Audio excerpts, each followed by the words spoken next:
What's up everybody, this is Reese from C Manga to review FairyTail chapter 307, The Order of the Hungry Wolves. So basically this chapter begins off straight away from the last one with everyone rejoicing over Gray's victory over Rufus. It's like everyone's kind of in shock as well, because everyone thought that Rufus was basically invincible, no one could beat him, but hell, Gray basically annihilated him. So after this we basically get a little scene showing Minera, the chick from the dark-haired chick from Sabretooth. She's basically commenting on how strong FairyTail are. That she didn't believe that they'll be that strong. So yeah, after this we get like a little flashback now from the time when Sting basically punched a hole through the Master, and this flashback, I'm gonna admit, it was a good flashback. You know, it gave us a brand new insight on what's going on. So yeah, Minera is basically revealed to be the Sabretooth Master's daughter.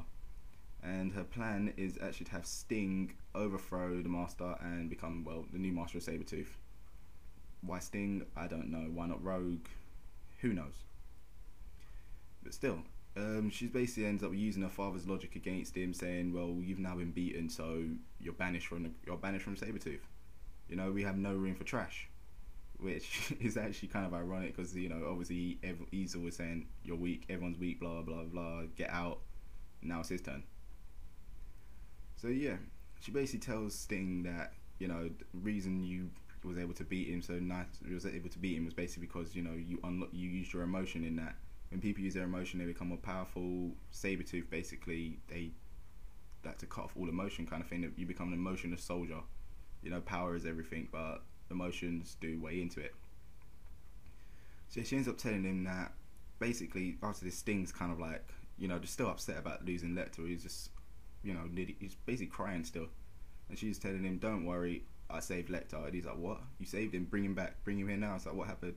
She saved him using some magic, basically transporting him away at the last second. Whether this is true or not, I don't know, but her new terms is, in order to bring him back, Sabretooth basically need to win. So if Sabretooth win the tournament, then she'll bring back Lecter.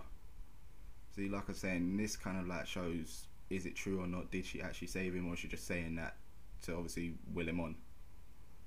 So yeah, that actually does kind of explains up Sting's face throughout this whole thing, why he's so serious and everything. It's because he actually wants to get Lecter back.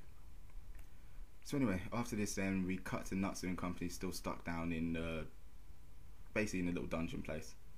It's like he sends out Happy, Carla, and yeah, he basically sends out the cats to just look around, and they can't find an exit anywhere. So it's like, yeah, we're trapped down here. They end up looking around a little bit, find a narrow passageway which they decide to squeeze through because, well, they ain't got nowhere else to go.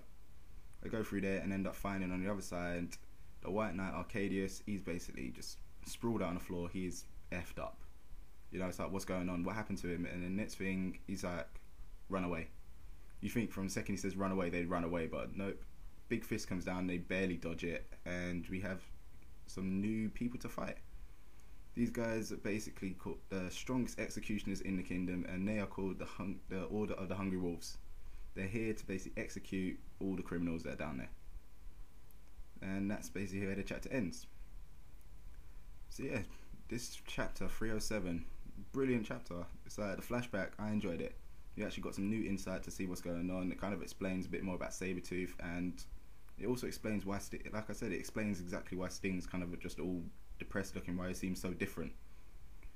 Also, one more thing I want to add is that the leader of the Order of the Hungry Wolves, he has this mask, his mask kind of thing, to me it resembles Oman from Legend of Korra. He kind of looks relatively same-ish. So maybe he's who knows what his magic's going to be. Maybe he'll be able to like take away other people's magic, block it. Who knows? So yeah, rating wise on this chapter, I'm going to give it a 8 out of 10. Like I said, decent chapter. Yeah, can't really fault it too much. So yeah, guys, that's my rating. I'm giving it 8 out of 10. What are your thoughts on the chapter? You know, the usual, leave your comments below. Tell me, what you think. Also, if you enjoyed the video, don't forget to give it a little thumbs up, and don't forget to subscribe to see Manga so you never miss a thing. Alright guys, I'll see you on the next one.